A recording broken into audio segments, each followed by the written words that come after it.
Local thunderstorms o pagkulog, pagkidlat ang inaasahang magbibigay ng mga panandaliang ulan dito sa Metro Manila at sa iba pang bahagi ng Pilipinas. Sa datos na nakalap ng Weather Central, halos wala pa ring epekto sa Pilipinas ang Typhoon Nina.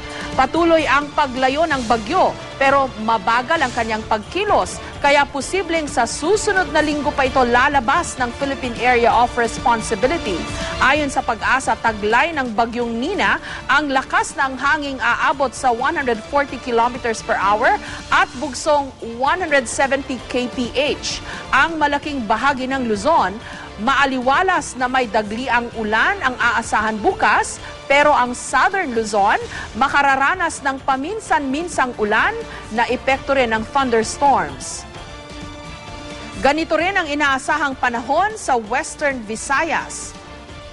Magkakaroon naman ng maganda-gandang panahon ang nalalabing bahagi ng Kabisayaan, pati na ang Mindanao.